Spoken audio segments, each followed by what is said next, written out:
Well, Merry Christmas, everyone. I hope you're having a wonderful day. Welcome back to our urban homestead. My name is Chelsea. If you're seeing me for the first time, welcome. Everyone that's been here a while, welcome back. I appreciate you and all your support. So we are doing molasses cookies this evening for our Thanksgiving to Christmas kitchen tradition series for the holidays. And this is a recipe from April's grandmother, and Grandma Clark was her name. So for those of you who don't know, let's not show the pictures. April's mother put together 2 cookbooks before she passed away, and I love them. I cherish them dearly. Use them all the time. Even if I know the recipe by heart, I still pull out the books just because I'm sentimental and nostalgic like that. So, and I like it because she puts like little notes above each recipe. And so the note for Grandma Clark cookies is this. I was never overly fond of making cutout cookies, so I didn't make these very often. In fact, the last time I remember making them, I was pregnant with April, and we were in the midst of a nasty blizzard. For anyone who doesn't know, we live in Michigan, and we get some hellacious snowstorms. Everything was closed, and I kept Ben and Luke, those are April's twin brothers, occupied helping me make cutout cookies. As I was growing up, we always had Grandma Clark molasses cookies and sugar cookies every Christmas morning. I got the recipe from your Aunt Barb, who perfected it through trial and error. I don't recall Grandma Clark ever writing down a recipe. I am the same way. It's really hard for me to write down a recipe, and I know people get so annoyed with me when I don't have a recipe in the comments. So there's a little backstory to Grandma Clark cookies. Now, I did speak with April. She does remember making these with her mom from the time she was about 5. And I personally, the Christmas before she passed away, we spent the whole day up there baking, and we did do these cookies, and they are delicious. They're kind of like a gingerbread cookie, but they don't have that overpowering ginger flavor. So if you're not a fan of gingerbread because you're not a fan of ginger, I highly recommend trying these because they are very, very good. I mean, you could even, you could even leave the ginger out. It's only 1 teaspoon. So yeah, not overpowering at all. All right, so I'm gonna take a drink of water and we're gonna get into it. So to start off with, we need to take a teaspoon of baking soda. This is regular milk that's been sitting out, it's room temperature, but we need to turn this into buttermilk. While I do have buttermilk in my freezer, I thought I would show you a little trick on how you can turn regular milk into buttermilk if you don't have, if it's not something you keep. All right, so we're gonna start by dissolving that teaspoon of baking soda into the room temperature milk. Why? I have no idea. That's what Linda's recipe says, so that's what we're doing.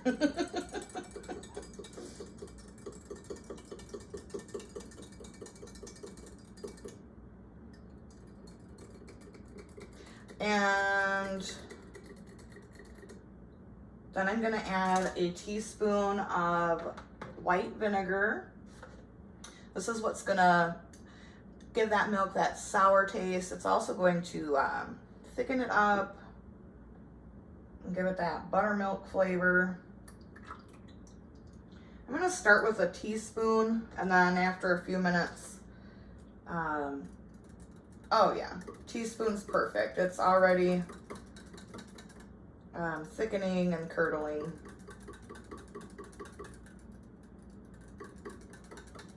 Perfect.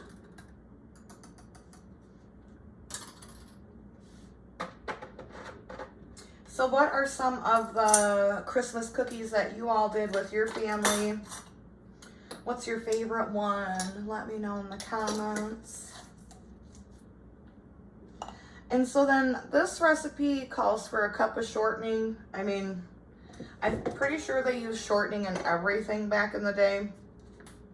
We're using butter, okay?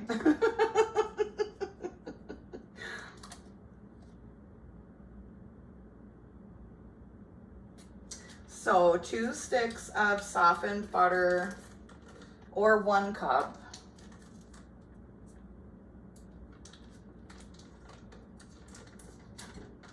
And I thought this shirt was appropriate for today. If you can't see it, it says working on my Santa bod.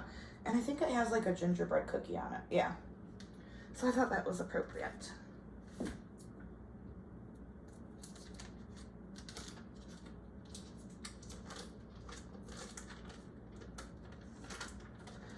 Also, please remember that I am in the chat. So, you know, be a part of the conversation. Let's have some fun.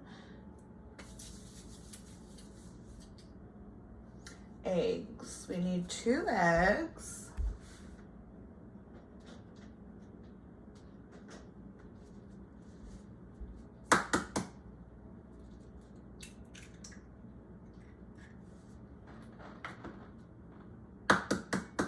Oh, there's the kitchen supervisor. Members, drop that supervisor emoji.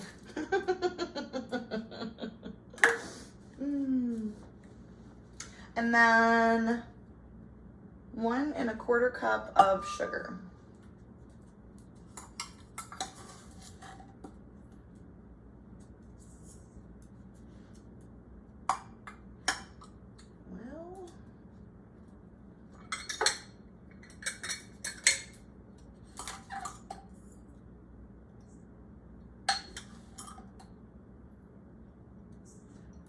My 1/4 cup measure currently has molasses in it, so I just put in 2 1/8 cups of sugar to equal a 1/4. That's math. The math is mathing today, you guys. All right, and then with a paddle attachment, or if you have an electric mixer, go, you know, a handheld one, go ahead and do that. I'm gonna get all of this incorporated. Y'all, I'm looking at this recipe and I'm like, well, where do it doesn't say add molasses anywhere on here. So I'm gonna go ahead and add it to the butter, sugar, and eggs. Doesn't say it anywhere. I like read it 4 different times. I'm like, am I missing something? Nope. You'll need 3/4 of a, woo, wrong one. Hot mess. You'll need 3/4 of a cup of molasses.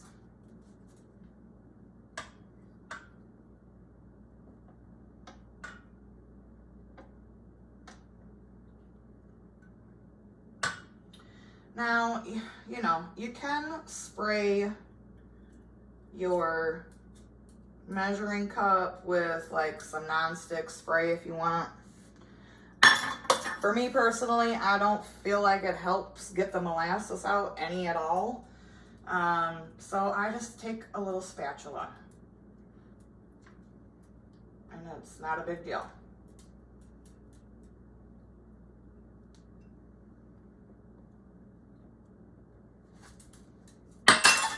Okay.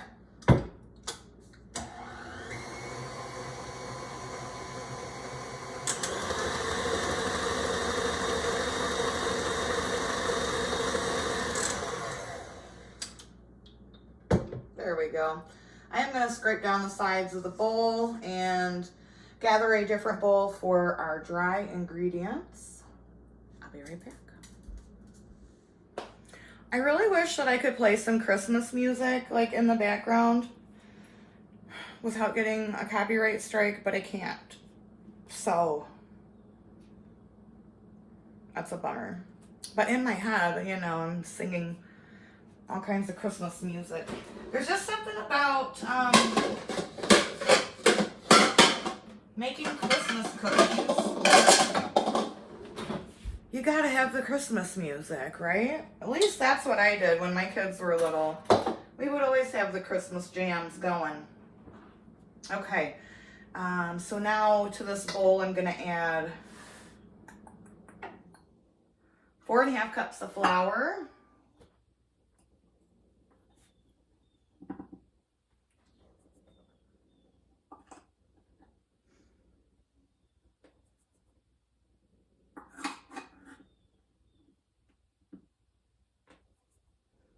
There are some Christmas songs I cannot listen to anymore.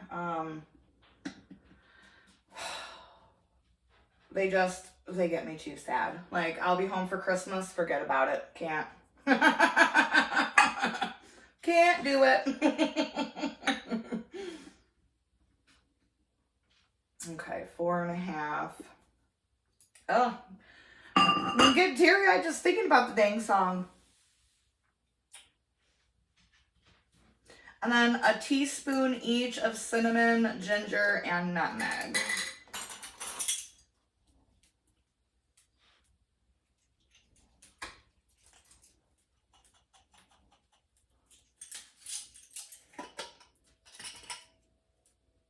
This is ginger that I had left over from when I made my elderberry syrup, and I just sliced it and dehydrated it and powdered it out. Definitely has a more, you know how fresh ginger smells really lemony? Definitely has that vibe.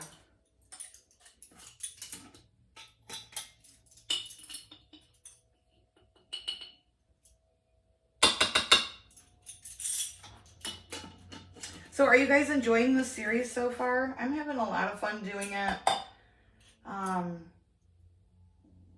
Yeah. Let me know in the comments if you're liking it. And then a 1/2 teaspoon of salt. And I am just eyeballing it. And then we need to whisk that together.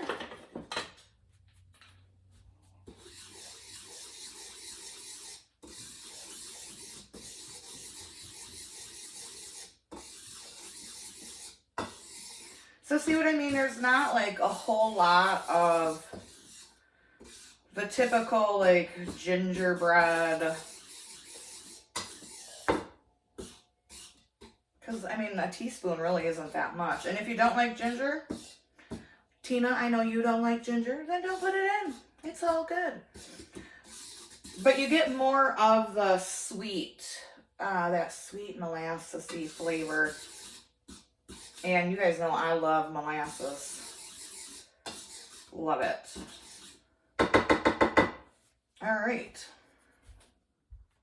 So then we need to alternate flour and milk in here. Oh, let me finish scraping down this bowl.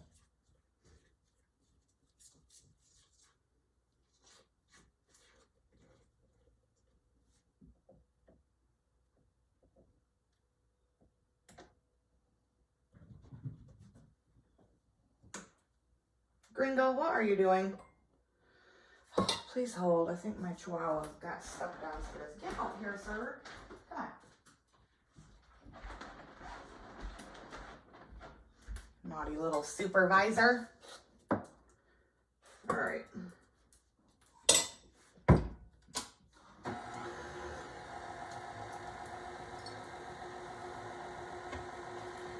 Hopefully you guys can see. Can you see how the milk, it starts to curdle, well, not curdle, but turn into that buttermilk.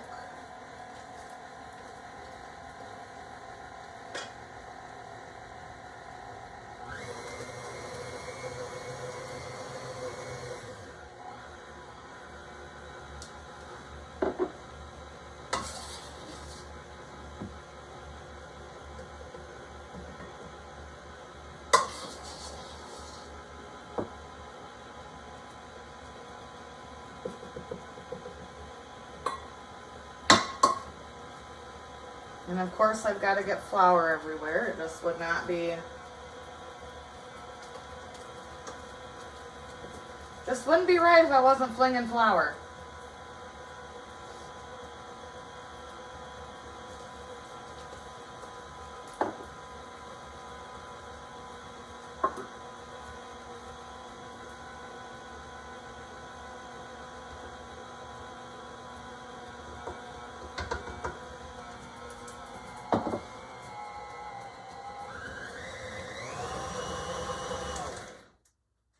And the last of the milk.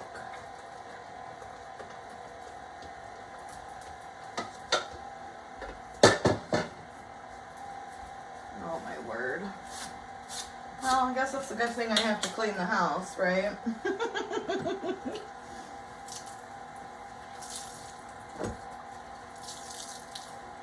So I've been working on bringing up some Christmas decorations.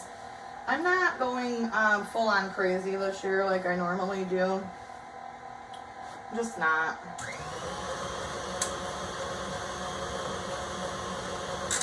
Okay. And then this dough is going to get popped into the fridge for about an hour or so.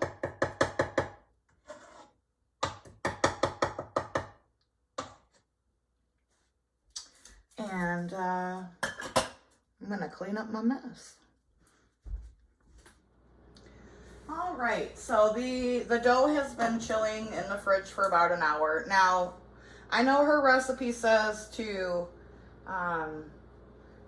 chill it overnight and then roll it out. I'm not doing that. I'm making little drop cookies. If you do plan on rolling it out, I do suggest that you chill it overnight. It'll be a lot more firm. And if you plan on, doing it with the grand kiddos or the little kids or whoever, make this dough the night before. My oven is preheated at 350 degrees.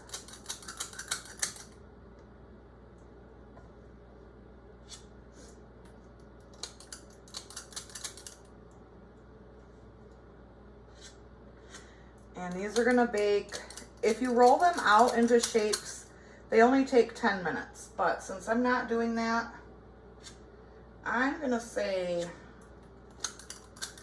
12 to 15. So I'm gonna get these in the oven. Y'all, it's time for a drink of wine.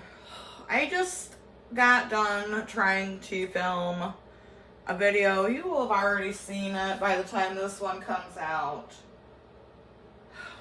where I attempted we're gonna call it Cashew Gate.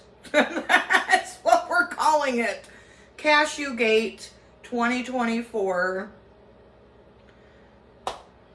Y'all, I'm not the best candy maker. I can bake cookies, bread, I'll make you a good ass meal. Candy is not my jam. It's just not. So we're having a moment of silence for my sanity. But the cookies are done and they did come out beautiful. So this is why I don't roll them out. I've never tried them rolled out. I don't know honestly if they would work rolled out, because this is a very it's a soft cookie.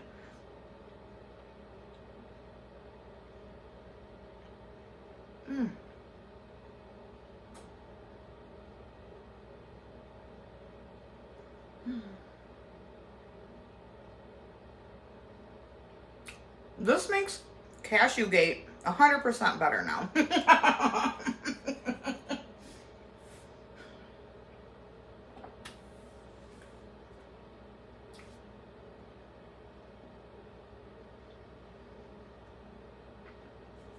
Sorry, y'all.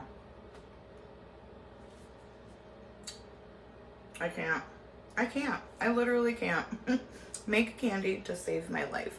So if you haven't checked that out, go back and check it out. It will be December 12th video. Go laugh. It's fine. I laughed at myself. Yeah, it's a complete holiday hot mess. Complete holiday hot mess. So thanks for joining me in the kitchen today, guys. I hope you enjoyed this video. The recipe will be linked in the description below. And as always, from my kitchen to yours, Merry Christmas and abundance and blessings to you. Bye.